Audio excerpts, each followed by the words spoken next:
Kalau menurut gue ya, ini udah jelas banget, really clear man, bahwa si Banggar ini emang keterlaluan banget. Udah dikasih kewenangan untuk ngatur duit, terus sekarang kelakuannya kayak begini.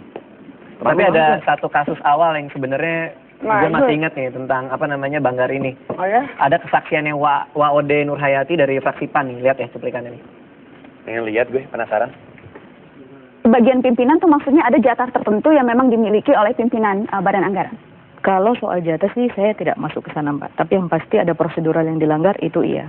Nah kalau prosedural yang kemudian memungkinkan mendapatkan keuntungan. Ya, artinya dari prosedural yang dilanggar itu tentunya ada yang dirugikan. Yang dirugikan ini kenapa? Pertanyaan terbesarnya kan di situ. Yang dirugikan ini kenapa? Tidak melobi kah?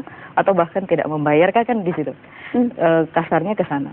Tapi yang pasti ketika prosedural, bagi saya ketika rapat resmi telah dilanggar, ketika prosedural tidak diindahkan, maka memang yang paling pantas adalah praktik mafia itu ada. Ada legitimasi yang kita tetapkan sendiri, ada aturan dan rambu-rambu yang kita buat, tapi kita sendiri yang melanggarnya gitu. Oke. Itu tayangan Mata Najwa 25 Mei 2011 ya. Tayangan dari Mata Najwa 25 Mei 2011 dan di situ dikatakan kurang lebihnya Waode udah mengungkapkan bahwa ada praktek mafia anggaran di Badan Anggaran. Jadi Waode itu ibaratnya whistleblower gitu ya. Ya kayak gitulah. Yang agak bikin gue agak mikir, kenapa cuma laporannya Waode aja yang dikeluarkan oleh PPATK?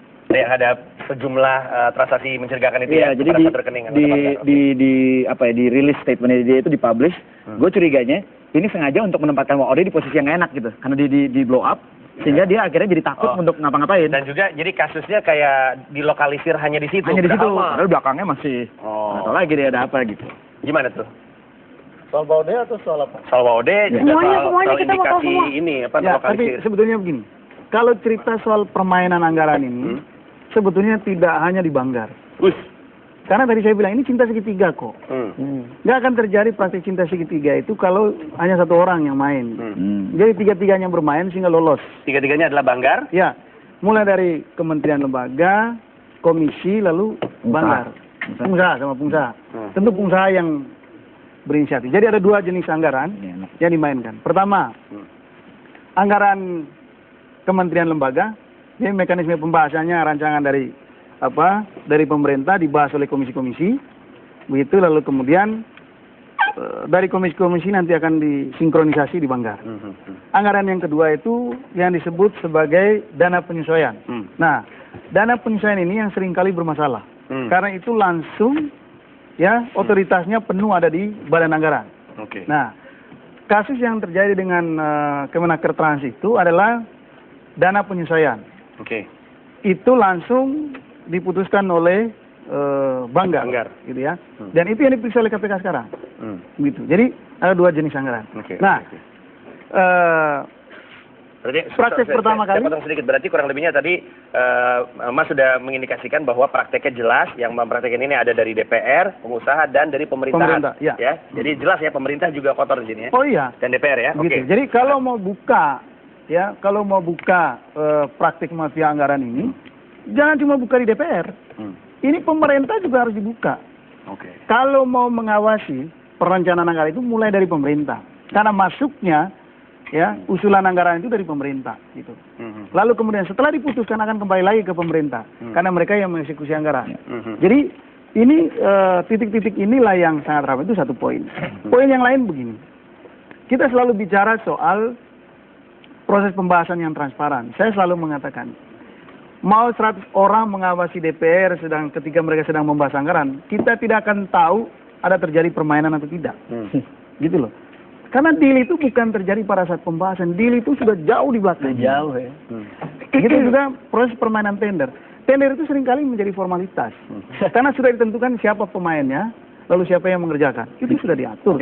Karena itu, kalau kita mau menelusuri praktek ini, mesti ada cara kerja yang jauh lebih inovatif gitu ya, dan kreatif untuk bisa mendeteksi bagaimana sih permainan ini. Tapi kalau cuma dengan cara mengamati itu tidak akan mungkin. Ya ini kan balik ke whistleblower tadi kan, paling nggak ada satu orang yang udah berani ngomong gitu.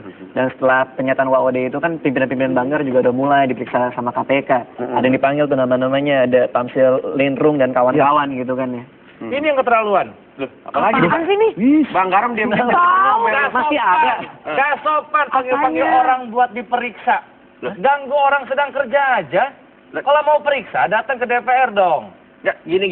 Ya, lu sensitif banget sih. Sebenarnya kan lu pasti mempermasalahkan kesannya. Biasanya kalau orang sensitif itu ada sesuatunya. Nah, iya benar. Iya, kalau sensi ada sesuatunya. Itu pakai topeng tapi nutup-nutupin sesuatu. Kan coba ke toilet deh, Nang. Yang diundang kan juga perorangan sebenarnya. Jadi kita bukan ngomongin badan anggarannya, bukan lembaganya. Perorangan kebetulan dia adalah punya jabatan di badan anggaran gitu. Jadi lu jangan sensi-sensi amat. Itu Bang Garong. Ini masalahnya tentang etika. Bentar, ini lu Bang Garong atau Bang Fahri Hamzah sih? Sama, nggak substansial ngomongnya. Bang Fahri Hamzah juga gitu. Jangan pakai ketawa, saya nggak suka. Nanti minta maaf lagi. Saya nggak suka. Mana? Saya ketawa nggak? Nggak kan? Kayaknya kelihatan juga ketutupan. Gimana sih? Ini masalah etika. KPK itu lembaga yang agak kurang tahu etika. Maksudnya? Maksudnya, KPK itu salah. Ya, loh. Kok? Kalau misalnya salah harus minta maaf. Jangan itu dong, jangan anti minta maaf kayak iblis aja. Anti kritik kayak iblis. Gue inget nih ucapan ini persis kayak tweetnya Bang Fahri Hamzah tuh, lihat tuh ya. Lihat aja tuh ada di situ tuh.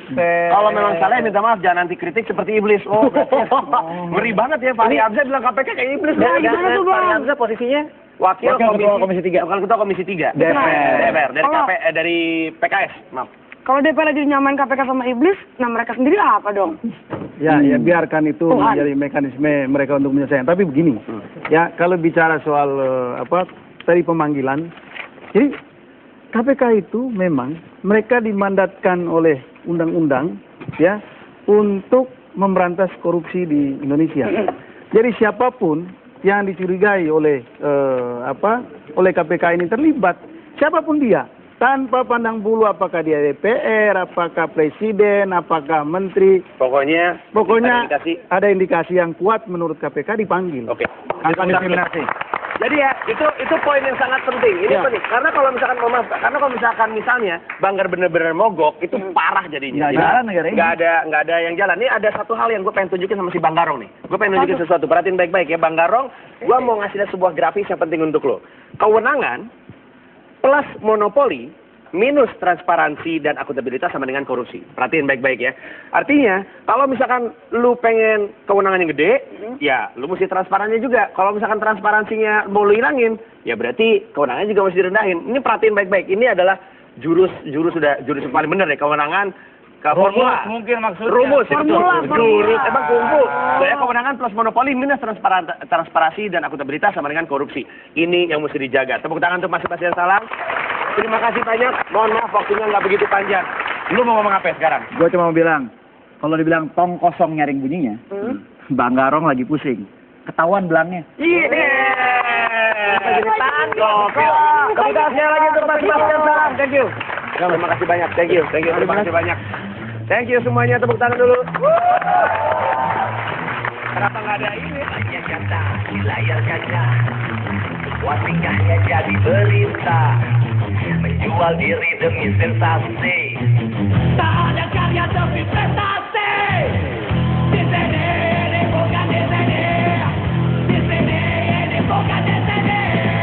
Di sini ini bukan di sini. Di sini ini bukan di sini.